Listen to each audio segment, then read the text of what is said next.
साईं बाबा,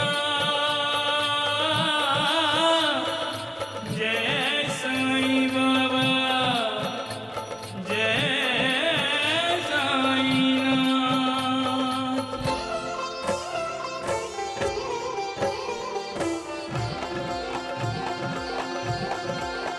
साईं राम साईं श्याम दुख भंजन तेरु नाम। साईं राम साईं श्याम दुख भंजन तेरु नाम। हे साईनाथ तेरे आने से, हे साईनाथ तेरे आने से हुआ धन्य ये धरती धाम धाम। साईं राम साईं श्याम दुख भंजन तेरु नाम। साईं राम साईं श्याम दुख भंजन तेरु नाम। सुख धाम धन धाम साईं राम साईं श्याम गुण धाम यश धाम। साईं राम साईं श्याम। ओ भक्त वत्सल दीन बंधु बाबा तुझे प्रणाम। साईं बाबा तुझे प्रणाम, साईं बाबा तुझे प्रणाम।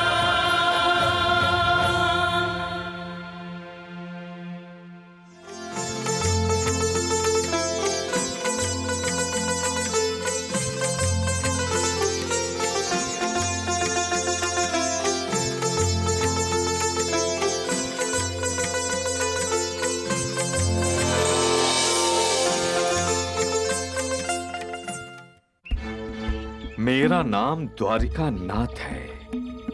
सारे गांव के सामने उसने मेरा अपमान किया है। मैं उसे जंगल में जिंदा काट दूंगा, जिंदा।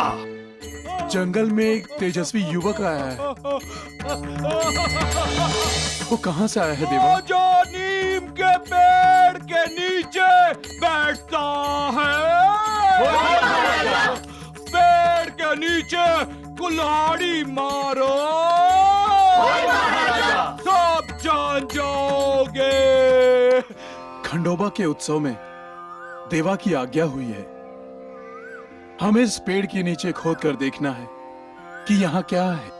जिसे ढूंढने आए हो वो सब जगह है। वो यहाँ भी है, वो वहाँ भी है, ऊपर भी वही है और नीचे भी। उनका इस स्थान के ऊपर ही प्रकट होने का मतलब है वो तब पूरा होने के बाद ही जमीन में से ऊपर आए हैं। नहीं मालसापति,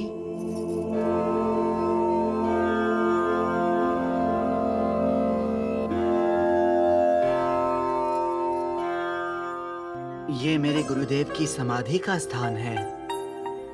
वाह प्रभु वाह, इतनी जल्दी सारे रहस्य खोल दिया आपने। जैसी आपकी इच्छा।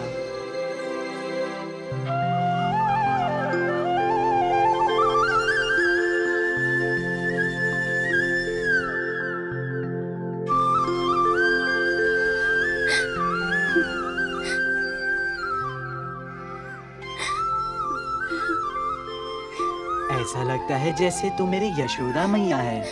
मुझे तो ऐसा लगता है तू तो मेरा छोटा सा कन्हैया है।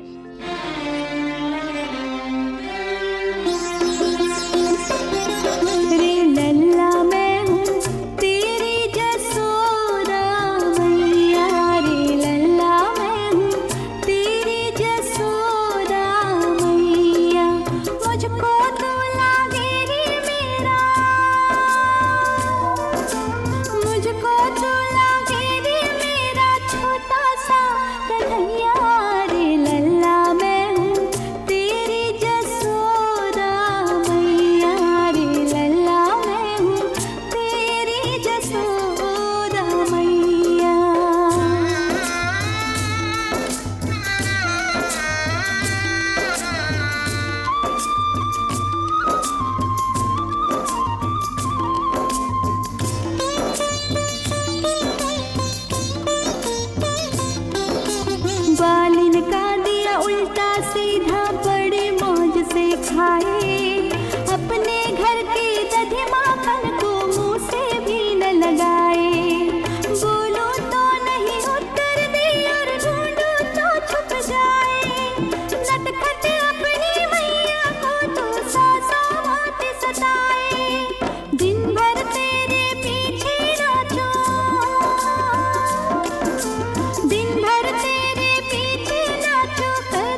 माँ, मैं जा रहा हूँ, मैं जा रहा हूँ। कहाँ जा रहे हो?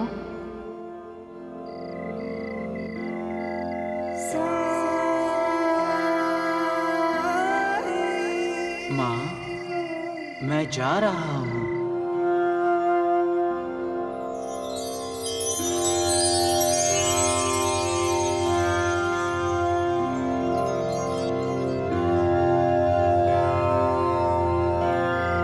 माँ, मैं जा रहा हूँ।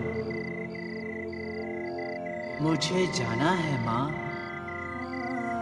जाना है? कहाँ? ये तो मैं भी नहीं जानता, परंतु जा रहा हूँ। मुझे आज्ञा दो, मैं जाऊँ माँ? नहीं नहीं, अरे देवा, तुम कहीं नहीं जाओगे। मैं तुम्हें जाने नहीं दूंगी।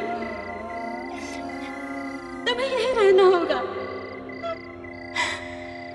हमेशा हमेशा के लिए।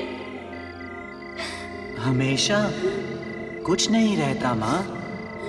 इस संसार में कुछ भी स्थायी नहीं है। ना ये जन्म स्थायी है, ना ये मृत्यु। ये आना जाना ही तो संसार की रीत है।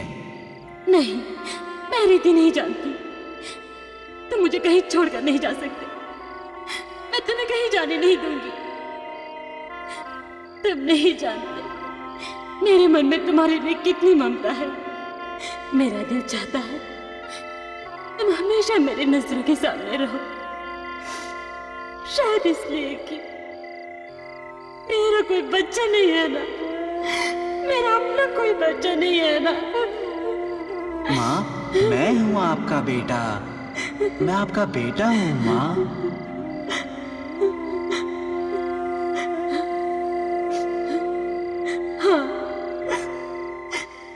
अपने आप को बेटा मानता है तो माँ को छोड़कर क्यों जा रहा है? मेरा जाना बहुत जरूरी है माँ। मैं वचन देता हूँ, मैं अवश्य वापस आऊंगा, अवश्य आऊंगा।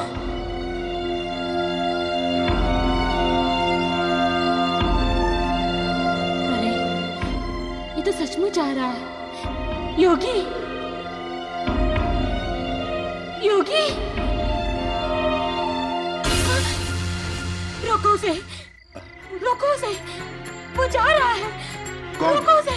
कौन जा रहा है? योगी, योगी, योगी, योगी, योगी, रोको उसे, रोको उसे, योगी, योगी, योगी, योगी, योगी, योगी, रोको उसे, रोको। अरे ए बाजा, योगी, योगी, ए बाजा, योगी, अरे कहाँ जा रही है बाजा? अरे रोको कौन उसे? बाजा रुक, बाजा। योगी, योगी, योगी, अरे बाजा, रोको उसे, वो जा रहा है। योगी, बचाओ योगी, योगी, बाजा। योगी, योगी, योगी,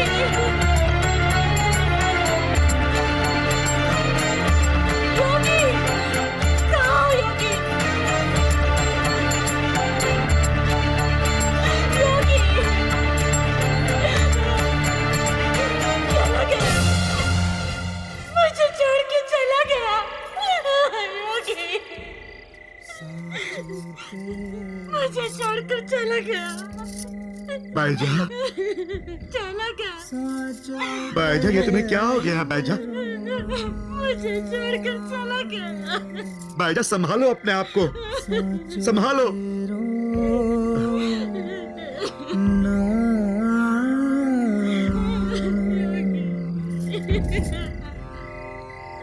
साजो तेरा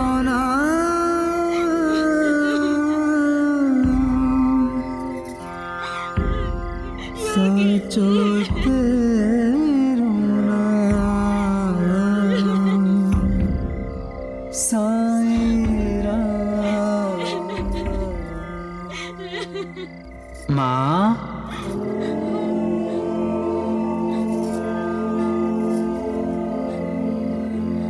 मैं गया नहीं हूँ माँ, मैं अवश्य वापस आऊंगा।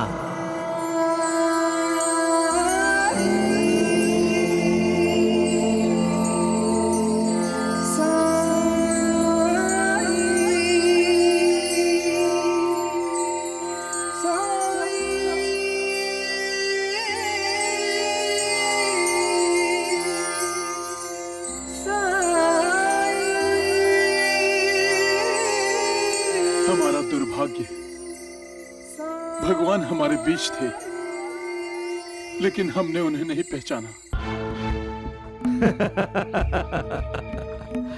मूर्ख था वो, मूर्ख। कच्ची उम्र थी उसकी और तजुर्बा भी नहीं था, वरना एक बार गांव वालों का विश्वास जीतने के बाद भला कोई भागता है? जीवन में बस एक बार विश्वास कमाओ और जिंदगी भर उसकी कमाई खाओ। उसे धंधा करना नहीं आता था भगवान। अब हमें आसपास के सभी गांव पर अपनी पकड़ मजबूत करनी होगी। कोई न कोई चमत्कार दिखाकर सबका विश्वास जीतना होगा, ताकि अगर वो कभी वापस भी आए तो उसके पांव न टिक सके। वो वापस आएगा ही नहीं। हम उसे वापस आने ही नहीं देंगे। मोह माया में हम संसारी लोग फंसते हैं। योगी तपस्वी नहीं, वो अपने आप को किसी बंधन में नहीं बांधते। भूल तेरी है, तूने इतनी ममता लुटा दी उस पर कि अब तुझे उसके जाने का इतना दुख हो रहा है। अरे देवा, मेरा भाग्य ही ऐसा है। भगवान ने माँ बनने का गौरव ही नहीं दिया।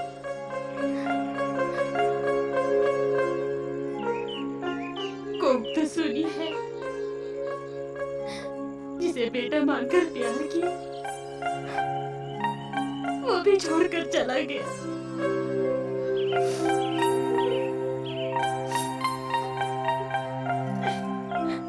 भाई सबाई, मन को समझाओ।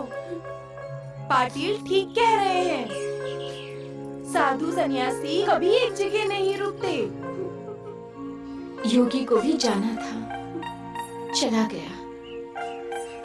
लेकिन वो वचन देकर गया है मुझे, वो आएगा, वापस आएगा। कब आएगा? कब?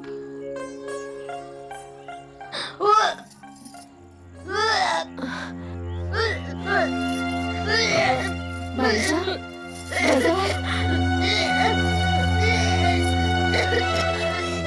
ये अचानक क्या हुआ? खाना ठीक से खाती नहीं, इसलिए पेट में पित्त हो गई होगी। मैं कुलकर्णी वैद्य को बुलाकर लाता हूँ।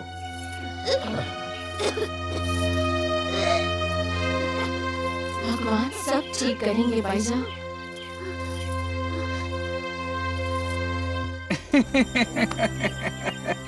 राम राम राम। वो भगवान कहाँ है तुम्हारा पाटिल, जो तुम मेरे पास आए हो? आए?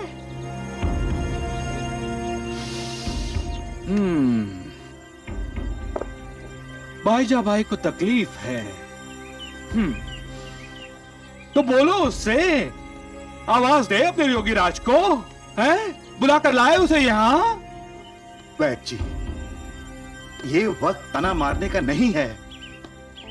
भाईजा की तबीयत खराब है, आप मेरे साथ चलिए, उसे दवा की जरूरत है। हाँ, दवा की जरूरत है। अरे यही बात कैसे भूल जाते हो तुम लोग, हैं?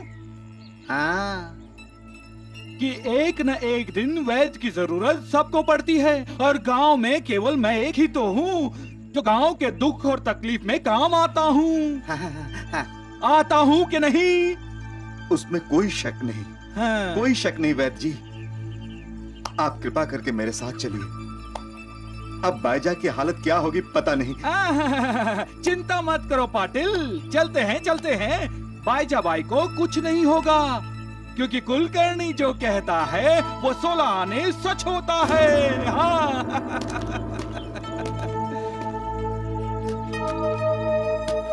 पाटिल, ये वैद कुलकर्णी अपनी वैद विद्या में किसी भगवान से कम नहीं, समझे?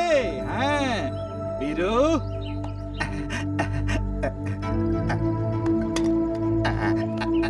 चलते हैं। हाँ।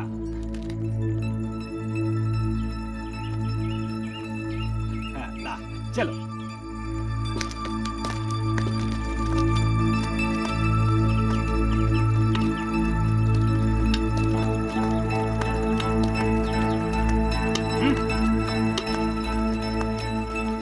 वो अचानक उल्टी इतनी होने लगी कि मैं तो घबरा।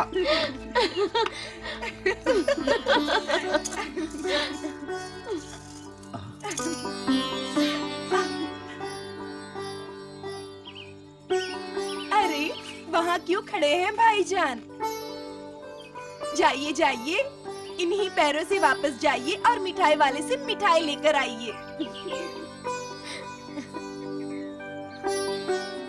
अरे सरपंच जी, खुद भी मुंह मीठा कीजिए और हमारा भी मुंह मीठा करवाइए। आप बाप बनने वाले हैं। हाँ।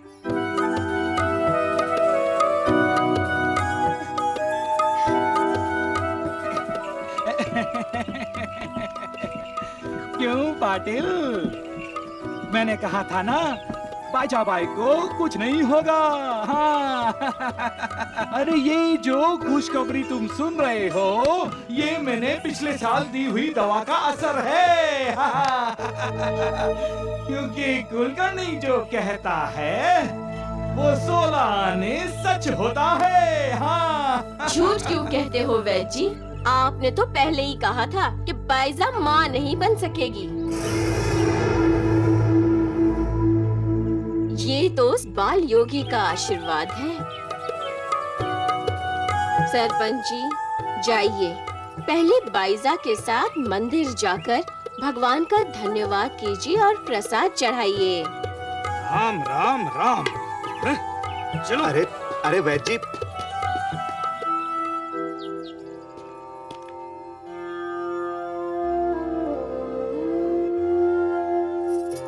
कोते पाटिल, बाईजा बाई ने मुझे अपना सपना सुनाया था। मुझे लग रहा है वो सपना सच होगा। योगी वापस आएगा।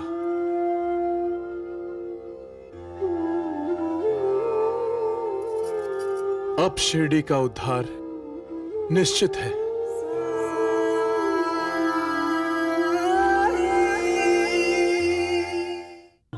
रक्षा, वो नीम के पेड़ के नीचे जब योगी बैठता था तो अपने लिए कितना अच्छा था। अरे हाँ, गाँव वाले उसके लिए क्या क्या लाते थे? केले, खिचड़ी, लड्डू, मिठाइयाँ, क्या क्या लाते थे। अरे वाह, ये पेटू को सब याद है। ये पेटू ही तो सब कुछ खाता था। एक गोटिया, तुम सभी तो मेरे साथ खाते थे, बेचारा योगी तो कुछ खाता ही नहीं था। जब से वो योगी गया है, मेरा वजन भी कितना घट गया। देख, मेरा पेट भी कितना अंदर चला गया। अरे हाँ यार, इसका पेट तो सचमुच अंदर चला गया है। मेरी टोपी, अरे मेरी टोपी, अरे देना मेरी टोपी, मेरी टोपी देना, अरे मेरी टोपी देना, अरे मत करो ऐसे, मेरी टोपी देना, देना मुझे, वापस दे मुझे मेरी टोपी, अरे देना मेरी टोपी देना, अरे वापस देना,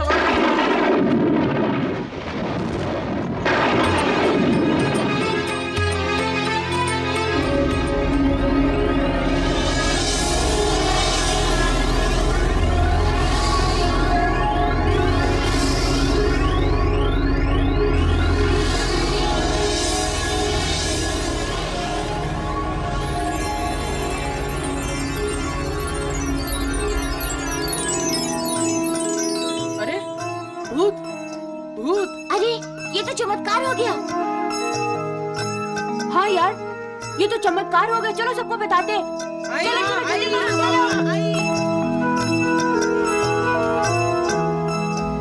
चमत्कार चमत्कार चमत्कार हो गया। भूत है। हाँ। अरे अरे क्या हुआ, कहाँ भागे जा रहे हो? शेर पीछे लग गया क्या? क्या हुआ बच्चों? चमत्कार चमत्कार हुआ पुजारी जी। चमत्कार? हाँ, अचानक रोशनी हुई, उसमें से साधु प्रकट हुए। क्या? आई शपथ, आप जाकर देख लो, वो जंगल में ही है। हाँ, वो उधर ही है, चलिए चलिए। कहीं कहीं योगीराज तो फिर से प्रकट नहीं हो गए? चलिए चलकर देखते हैं। चलो देखते हैं।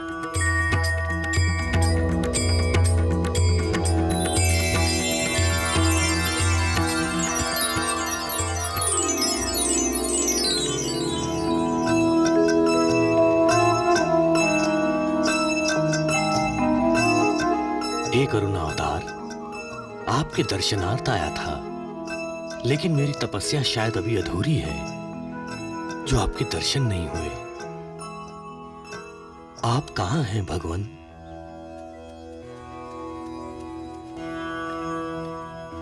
पुजारी जी वो देखिए। हाँ हाँ, वही है, वही है, हाँ, यही हाँ, है। वही है पुजारी जी।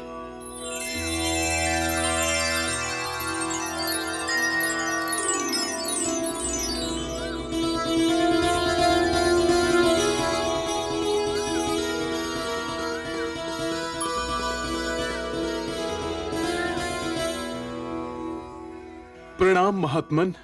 कल्याणमस्तु। आप जैसे सत्पुरुषों के आगमन से आज शिरडी धन्य हो गई। नहीं मालसापति,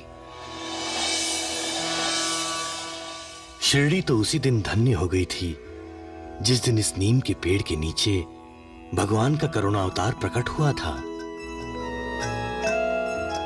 किंतु अब शिरडी खाली है। ऐसा लग रहा है जैसे मंदिर तो है, मंदिर में भगवान नहीं है। आप अवश्य कोई दिव्य विभूति हैं प्रभु। मुझ जैसे सामान्य इंसान को आपने। तुम सामान्य कैसे हो सकते हो वत्स? जिन्हें करुणावतार का सहवास मिला हो वो तो स्वयं पूजनीय है। आप सब बहुत भाग्यशाली हैं। क्या रघुनाथ राव सोनार के इस बेटे मालसापति को आपकी पूजा और आतिथ्य करने का सौभाग्य प्राप्त होगा? मालसापति, तुम्हारा आतिथ्य अवश्य स्वीकार करूंगा, किंतु तुम करुणा अवतार के इस पवित्र स्थान की पूजा करने आए हो, इसलिए पहले इसी स्थान की पूजा करो।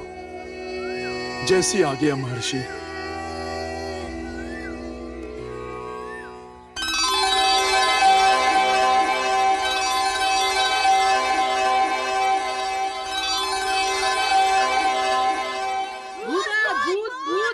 भूत आया, भूत भूत भूत भूत आया, अरे भूत आया। रुको रुको रुको रुको, कौन आया है? कोई महर्षि है काकी। सुना है वो प्रकट हुए हैं। नहीं नहीं, मैंने उन्हें सूर्य से सीधा जंगल में उतरते देखा है। सूरज से उतरते? नहीं नहीं चाची, वो ऋषि हवा में से पैदा हो गया। गोटिया, वहाँ जंगल में जो पेड़ था वो अचानक गायब हो गया और एक ऋषि आ गया। अब कहाँ है वो ऋषि? पुजारी जी उन्हें अपने साथ खंडोबा मंदिर लेकर गए हैं।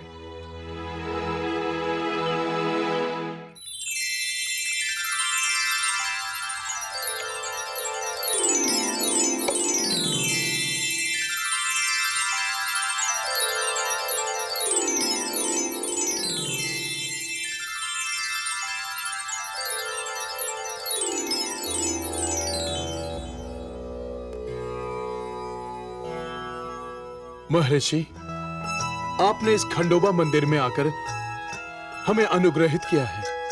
अनुग्रहित तो मैं हुआ हूं मालसापति, जो मुझे खंडोबा के दर्शन हुए। विराजिए ऋषिवर।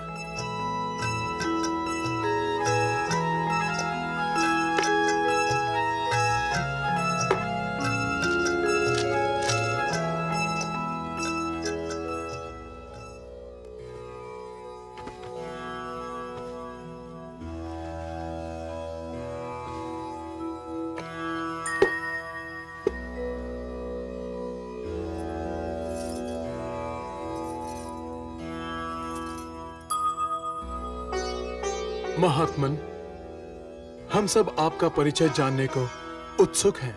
मैं महर्षि आदित्यनाथ और माता वैश्वी का पुत्र हूँ, अवलश। महर्षि अवलश, हम आपकी क्या सेवा करें? सेवा तो मैं उस करुणा अवतार की करने आया था महर्षि जी, आपने कैसे जाना कि शिरडी में भगवान के अवतार ही आए हैं? मैं पिछले 2000 वर्षों से हिमालय में तपस्या कर रहा हूं। तप करते समय मुझे संकेत मिलने लगे।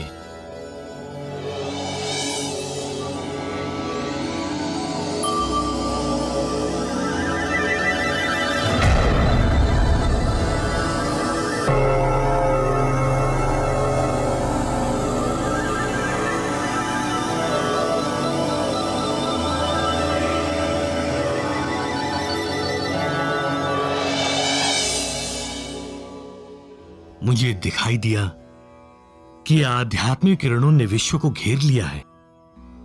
मैं समझ गया कि मृत्यु लोक में मानव के दुख हटने का समय आ गया है। फिर महर्षि? एक दिन प्रातःकाल जब मैं सूर्य देव को अर्घ्य दे रहा था,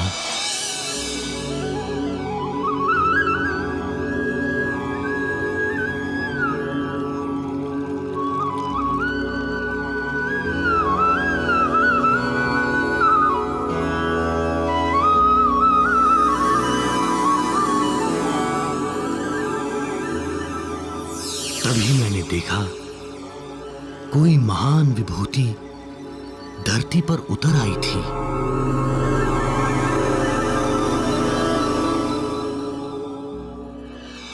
संसार के कल्याण के लिए ईश्वर ने अपना अवतार धरती पर भेज दिया था। मन में बहुत लालसा हुई कि जाकर दर्शन करूं, किंतु उस समय मैं अनुष्ठान में था। जो आत्मा यहां पधारी है उसे मैंने देख लिया था, किंतु मैं अनुष्ठान बीच में छोड़कर नहीं आ सका। और जब अनुष्ठान पूरा करके यहां आया तो बहुत विलंब हो चुका था। जिसके लिए यहां आया वो यहां से जा चुका था, क्योंकि जो ऊर्जा मुझे हिमालय में मिल रही थी यहां आने के बाद नहीं मिली।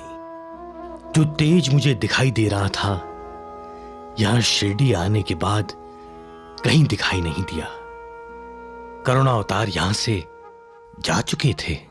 क्यों गए वो हमें छोड़कर?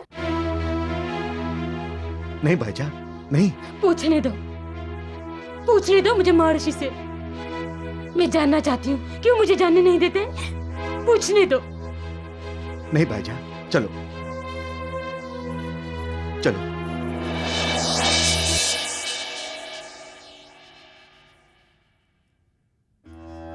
कुछ प्रश्न है मन में मालसापति? महर्षि, इतने महान आत्मा इस छोटे से शिरडी में?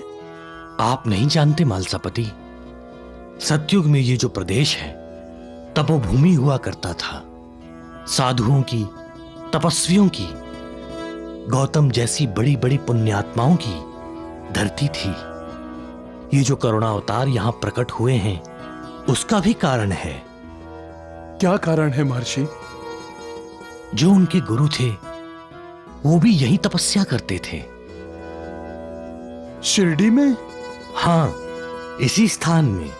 वही स्थान जो आपने देखा भी है।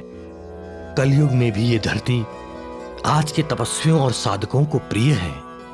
तभी तो संत ज्ञानेश्वर, संत नामदेव, संत एकनाथ, संत तुकाराम और संत रामदास जैसी विभूतियों ने भी इस भूमि को अपनी कर्म भूमि बनाया।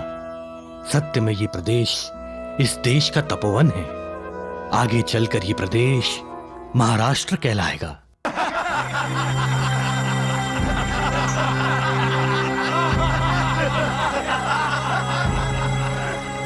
हीरो, तेरी उम्र कितने साल की है? दादी, मेरी उम्र तो पता नहीं। मेरे तोते भाई की उम्र 14 साल की है। बस, तुझे नहीं पता? इस गांव में एक ऋषि आकाश से उतर के आया है। उसकी उम्र 2000 साल है।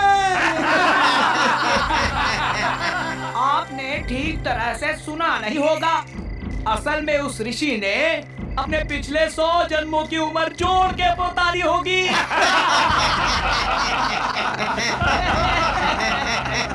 सरपंच से पूछो भाई जी, ये भी उस 2000 साल वाले ऋषि के दर्शन करके आ रहे हैं। कपड़े मुर्दिया, ये जो तेरी हाथ भर लंबी जबान कैसी कैंची की तरह चल रही है, एक ही झटके में काट कर तेरे हाथ में रख दूंगी। हाँ। और ये मेरा वैद्य, ये वैद्य भी उसे वापस नहीं लगा सकेगा। सांग उठाते। हाँ। अरे वैद्य जी, आपने क्या सब साधु संतों का उपहास करने का ठेका लेके रखा है? राम राम राम सरपंच जी, आप हम पर क्यों नाराज हो रहे हैं? अरे हमने तो नहीं भेजा ना उसे, जिसे तुम अपना बेटा मानते हो। अरे वो बिना बोले यहाँ से चला गया, उसमें हमारा क्या दोष है? वैद्य, वो योगी तो अवतार है, अवतार, करुणा अवतार। हाँ। महर्षि अवलश का ये कहना है, जो 2000 साल से हिमालय में तपस्या कर रहे थे। हाँ। कितने साल से? 2000 साल से। और कितनी दूरदृष्टि है उस महर्षि की, जो हिमालय की ऊंचाई से सीधा शिरडी में नजर गई उनकी। और एक हम हैं, जो यहाँ से हिमालय की चोटी तक नहीं देख सकते। इसीलिए तो वैद्य है आप, वैद्य। महर्षि नहीं है वैद्य जी। वीरू देबू, जाओ जाओ और सारे इलाके में ढिंडोरा पीट दो। करुणा अवतार आए हैं शिरडी में, आओ और ले लो उनसे करुणा।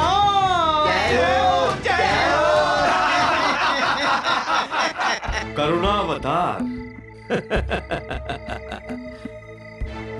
कौन है ये महर्षि अवलश? वैद्य कुलकर्णी कह रहे थे प्रभु कि उनकी उम्र 2000 साल से ऊपर है। नाटक। आपकी उम्र तो उनसे ज्यादा होगी भगवान। आपको करुणावतार क्यों नहीं कहते? चुप रहो। जब वो लड़का शिरडी से गया तो मुझे लगा जैसे मेरी सारी चिंताएं खत्म हो गई, लेकिन नहीं। चिंता और चिता दोनों सगी बहनें हैं। एक जिंदा जलाती है, दूसरी मरने के बाद। मजाक बंद करो तुम लोग, और पहले उस महर्षि अवलश का मुंह बंद करने का सोचो। अभी तो उस योगी को अवतार कह रहा है वो, बाद में भगवान बतलाएगा उसे।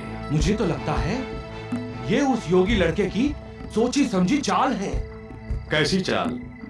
वो वापस शिरडी आने का सोच रहा होगा, इसलिए उसने पहले से ही अपने हक का माहौल बनाने के लिए इस अवलश ऋषि को भेजा है।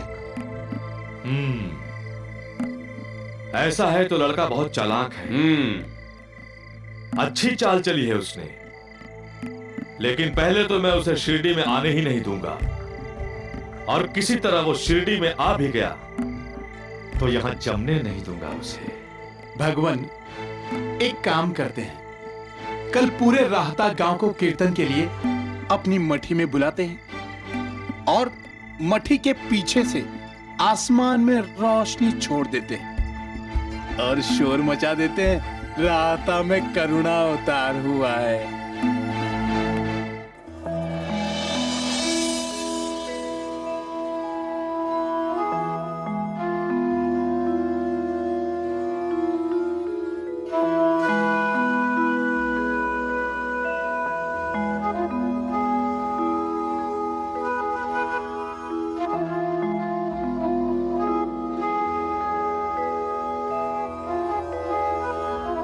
क्या बात है मालसपति, तुम विचलित क्यों हो? खंडोबा के पास रहकर भी तुम्हारा मन भटक रहा है, क्यों? तुम तो बहुत भाग्यशाली हो मालसपति। ईश्वरी करुणा अवतार की कृपा हुई है तुम पर। महर्षि,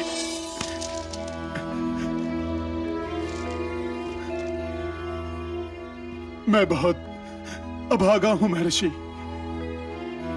करुणा अवतार का सामना भी हुआ, निकटता भी मिली, परंतु सत्य को नहीं पहचान पाया, न उनकी कोई सेवा की, नहीं पूछा। कहते हैं गुरु के बिना भगवान नहीं मिलते। मुझे गुरु का सहारा चाहिए। मुझे वो दिव्य आत्मा चाहिए जो मेरी उंगली पकड़कर मुझे इस भव सागर से पार लगा दे। महर्षि, मेरा मन कह रहा है आपका शिरडी में प्रकट होना केवल मेरे उद्धार के लिए हुआ है। मेरा मार्गदर्शन कीजिए महर्षि। मुझे इन चरणों में स्थान दे दीजिए। मुझे इन चरणों में स्थान दे दीजिए। मालसापति, तुम्हारा गुरु तो वही था जो चला गया। वही करुणावतार ही तुम्हारा गुरु है। तुम्हें किसी दूसरे गुरु की आवश्यकता ही नहीं है। किंतु वो तो शिरडी छोड़कर चले गए। व्यथित मत हो मालसापति। तुम्हारा अपने गुरु से पिछले कई जन्मों का नाता है, किंतु कई जन्मों से तुम पर उनकी कृपा नहीं हुई।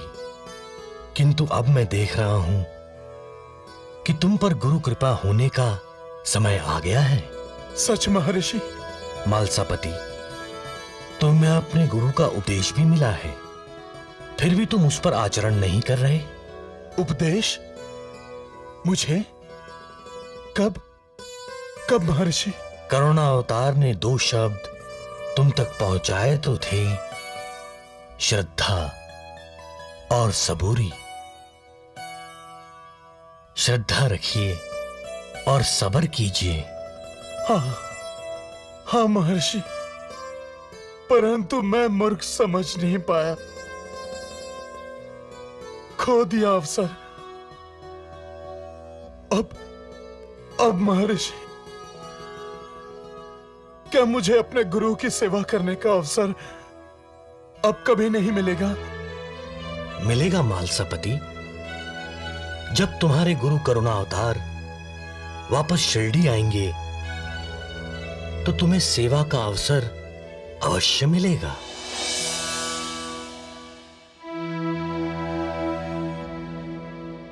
महर्षि, आपके अनुसार यदि वो करुणा अवतार हैं, सिद्ध आत्मा है, तो उन्हें किसी गुरु, शिक्षा अथवा तपस्या की क्या आवश्यकता है? आवश्यकता है मालसापति, क्योंकि करुणा सागर ने मानव शरीर जो धारण किया है, मानव शरीर की अपनी सीमा एवं मर्यादा होती है, जिसका पालन हर युग में हर अवतार ने किया है। जैसे त्रेता युग में भगवान राम ने गुरु वशिष्ठ के आश्रम में रहकर संपूर्ण शिक्षा प्राप्त की। द्वापर युग में भगवान श्री कृष्ण ने 16 कलाओं से परिपूर्ण होने पर भी महामुनि सांदीपनि को अपना गुरु बनाया और उनके आश्रम में रहकर शिक्षा दीक्षा प्राप्त की। तभी वो अवतार मर्यादा पुरुषोत्तम कहलाए। महर्षि, आपके दिव्य वचनों को सुनकर मन प्रसन्न हुआ, परंतु आत्मा को शांति नहीं मिली। अपने करुणा अवतार से मिलने को बेचैन है। तुम्हारी बेचैनी को मैं समझ सकता हूं मालसापति। तुम्हारे मन में अब भी ये शंका घर किए हुए है, यदि करुणा अवतार तुम्हें भूल गए तो? हाँ महर्षि, हाँ। नहीं मालसापति, रचनाकार अपनी रचना कभी नहीं भूलता। जब भी कोई दिव्य आत्मा या स्वयं ईश्वर संसार के कल्याण के लिए आते हैं तो उन्हें 5 तत्वों वाला शरीर, मिट्टी का चोला धारण करना पड़ता है। मानव शरीर वासनाओं से भरा है और शरीर एक बाधा है, एक दीवार है। आत्मा और जीवात्मा के बीच यदि शरीर मोह माया में बह गया तो दिव्यात्मा का संसार में आना व्यर्थ हो जाएगा। कई बार ऐसा होता है कि माया के इस बहाव में अच्छी अच्छी सिद्ध आत्माएं भी बह जाती हैं, जैसे महर्षि विश्वामित्र बह गए थे। उस माया से बचने के लिए संसार के दुखों का, यातनाओं का उन पर कोई प्रभाव न पड़े, इस हेतु दिव्यात्माओं को अपने शरीर को तपाना पड़ता है, तपस्या करनी पड़ती है। तप के पश्चात उनका रूप कमल जैसा हो जाता है। पानी में रहकर संसार से वो अलग हो जाते हैं, तब वो परमहंस बन जाते हैं। कभी हजारों वर्षों में ऐसी विभूति संसार में आती है मालसपति। उन पर श्रद्धा रखिए, सब्र कीजिए। तुम्हारे गुरु भी तप करने गए हैं, वो आएंगे, अवश्य आएंगे।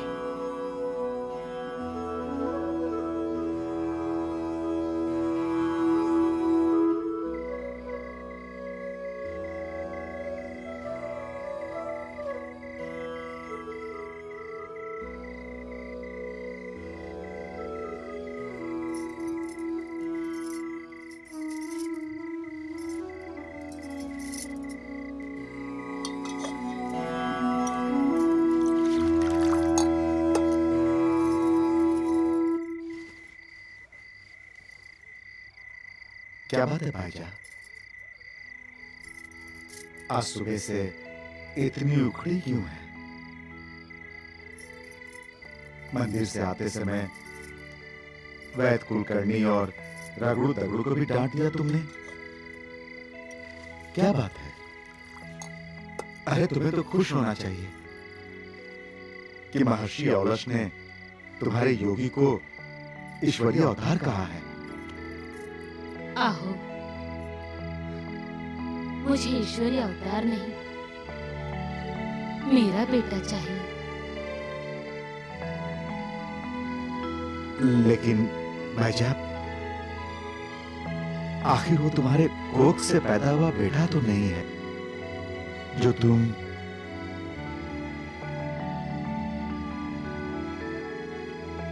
अवतार कभी अपनी माँ के कोख से जन्म नहीं लेते, फिर भी उनकी माँ होती है, जैसे कि मैं हूँ। महर्षि ने उसे करुणा अवतार कहा। कैसा करुणा अवतारी है वो, जो अपनी माँ को करुणा नहीं दी उसने। चला गया छोड़, अरे देवा, चला गया। अरे भाईजान, वो आएगा, उसने वादा किया है तुमसे, वो जरूर आएगा। लेकिन महर्षि अवलेश ने तो ऐसा नहीं कहा था। लेकिन तुमने पूछा था उनसे? अगर पूछती तो वो जरूर बताते कि कब हमारा बेटा लौटेगा। मैं पूछूंगी, जरूर पूछूंगी महर्षि से। हाँ हाँ, जरूर पूछना। लेकिन अब सो जा। कल खंडोबा की आरती स्वयं महर्षि औलस कर रहे हैं। आरती के बाद पूछ लेना उनसे।